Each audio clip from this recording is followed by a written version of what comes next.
আসসালামু আলাইকুম প্রিয় দর্শক, আসলে একটি বিষয় আলাপ করতে চাই। বিষয়টা হলো আমার যে বন্ধু বান্ধব ফ্রেন্ড সার্কেল যারা অনেকে জিজ্ঞেস করে আত্মীয় স্বজন জীবনে কি করছে, কিছুই করতে পারিনি। আসলে পারিনি লেখাপড়া করতে অথবা ভালো কিছু করতে।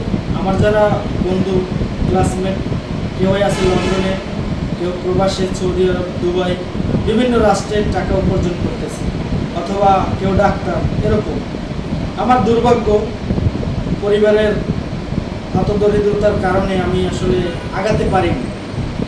তার মানে আমি পিছিয়েও থাকিনি। আসলে আমি অনেক আগে থেকে, ছোটবেলা থেকে নিজের পরিচয় চলতে চাচ্ছিলাম, আমি কারোর পরিচয় চলতে চাইনি। এই একটা বিষয় আমার মধ্যে কাজ করেছে সবসময়। তো তারই ধারাবাহিকতা আজকে আমি সাংবাদিকতা করতেছি। আসলে সাংবাদিকতা করতে হলে অনেক যোগ্যতার প্রয়োজন। আমি মনে করি আমার সেই যোগ্যতা নেই, তারপরেও করতেছি তো ভাই সাংবাদিকতা। একটু অন্যায় প্রতিবাদ করতেছি। এই যেমন দেখেন, এখন লকেট করছি, ষাঁড়ের বুদম খোলা, ইয়াবা খাচ্ছি না, সিগারেট খাচ্ছি না মুরব্বীদের সামনে। যারা করে তাদের বাহিনী আছে, মস্তান আছে, হ্যাঁ, কিশোর গ্যাং আছে, সেই রকম তো করতেছি না। এইরূপে তো মানুষের কাছে বেয়াদবি করি না, করি তো একটু সাংবাদিকতা, সত্য তুলে ধরতে চাই। আসলে সাংবাদিক যারা, তারা কখনোই নিরাপদ ছিল না, সে যে সরকারই হোক, কোনো সরকারের আমলেই না। যেমন মনে করেন আওয়ামী লীগ সরকার যখন ছিল, তাদের বিরুদ্ধে নিউজ গেলেও বেশি বোঝে, ধরিয়ে দেয়, এরকম একটা বরিশালের ভাষায় শব্দ আছে। সেই জিনিসটা এখনো আমার এলাকার সাংবাদিকরা কোথাও গিয়ে সঠিক তথ্য সংগ্রহ করতে পারে না, তখনই ফোন আসে, বিভিন্ন বাধা বিঘ্ন আসে। আসলে এমনটি কেন? এই বাংলাদেশ না, শুধু সারা বিশ্বব্যাপী পৃথিবীর ইতিহাসের পর থেকে যারা সাংবাদিকতা করে, সত্য তুলে ধরার চেষ্টা করে সমাজের কাছে, তাদের সবসময় হামলা, মামলা, ভয় ভীতি, খুন জখমের শিকার হতে হয়েছে। আসলে আমরা একটু পরিবর্তন সম্ভব। কারণ হচ্ছে আমরা তো সত্যটা তুলে ধরতে চাই, সেখানে বাধা কেন? আপনি অন্যায় করেন না, তাহলে সাংবাদিক সেটা সত্য তুলে ধরবে না। যখন সাংবাদিকরা তথ্য সংগ্রহ করে, তখন তাদেরকে বিভিন্নভাবে তাদের মুখ বন্ধ করে দেওয়া হয়, তাদের কলম বন্ধ করে দেওয়া হয়। আসলে এখান থেকে আমরা নিস্তার চাই। এই নিস্তারটা এই কারণেই চাই, তাহলে বাংলাদেশে বর্তমানে যে পরিমাণে গুম, খুন, হত্যা, ধর্ষণ, চাঁদাবাজি বেড়ে গেছে, আসলে আমার যতটুকু বয়স, এই বয়সে আমি এরকম অবস্থা দেখিনি বাংলাদেশে। তো এখন অবস্থা খুবই খারাপ।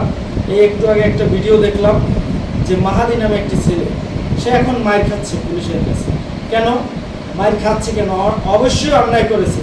ও যে কাজটা করেছে সেইটাও বলছে থানায় গিয়ে, পুলিশের সামনে টেবিলে খবর দিয়ে, যে আমি থানা পুড়িয়েছি, আমি পুলিশ ঝুলিয়েছি, হ্যাঁ, এইভাবে হুমকি দিয়েছে।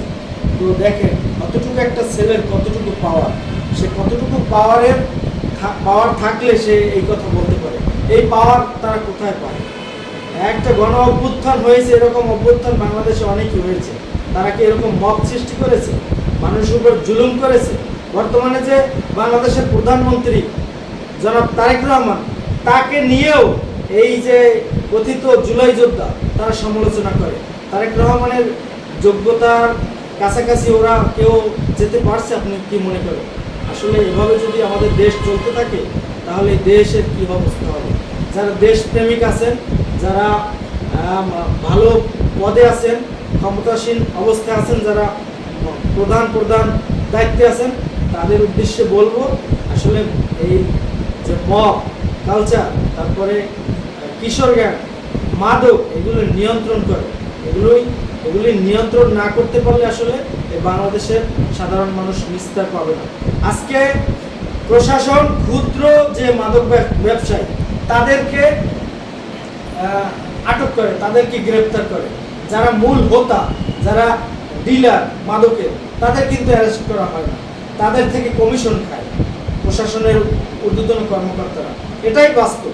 এই কথা যখন আমি বলতে যাবো, আরেকজন বলতে যাবে, সাংবাদিকরা, তখন তার উপরে হামলা হবে, তাকে আটক করা হবে। সত্য কথার তো এই সমাজে এখন বাদ নেই। তো সর্বশেষ এই কথাটাই বলতে চাই যে এরকম লকেট পরে ষাঁড়ের গুদাম খুলে তারপরে যদি মাস্তানি করে তাদেরই মূল্য আছে এই সমাজে। তাদের কিশোর গ্যাং আছে, তাদের কেউ কিছু বলে না, তাদের অনেক পাওয়ার, অমুক ভাই আছে সমুক ভাই আছে। আমাদের তো ভাই কেউ নাই, আমাদের পাশে কেউই নেই, আমাদের বিপদে কেউ থাকে না।